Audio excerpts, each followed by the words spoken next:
Bonjour et bienvenue aujourd'hui dans cet épisode Audit interne, faites la différence. Nous allons aborder l'audit de la direction. L'audit de la direction est un audit très difficile à réaliser et est source d'appréhension de beaucoup d'auditeurs internes. De nombreuses craintes sont issues de ces audits. Dans un premier temps, il y a une crainte par rapport au lien hiérarchique et à ses conséquences.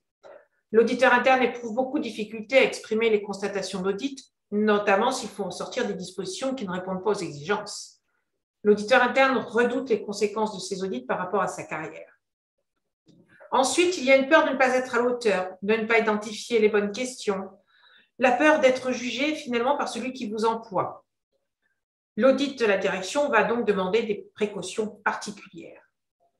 Enfin, la peur de ne pas identifier les bonnes questions. L'auditeur a un atout. Les managers sont en général de grands orateurs qui vous parleront sans qu'on leur pose de questions, ce qui permettra à l'auditeur de rebondir sur un sujet.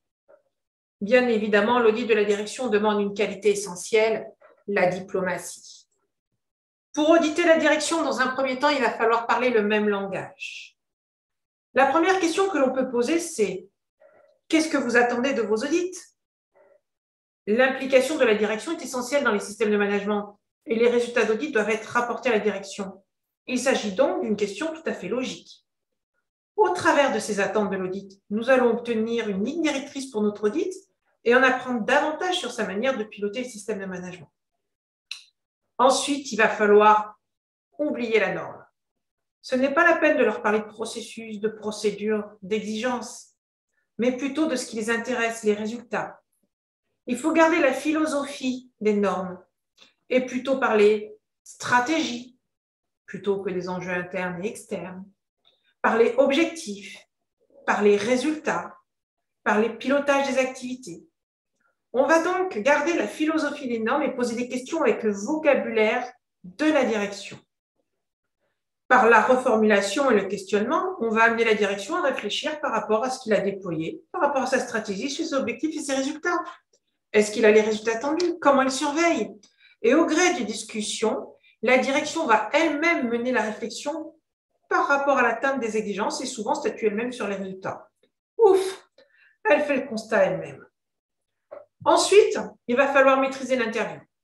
Les managers ont une aisance de parole qui constitue leur force, mais également qui peuvent dérouter les auditeurs qui n'arrivent pas à poser les questions pour pouvoir répondre aux objectifs d'audit.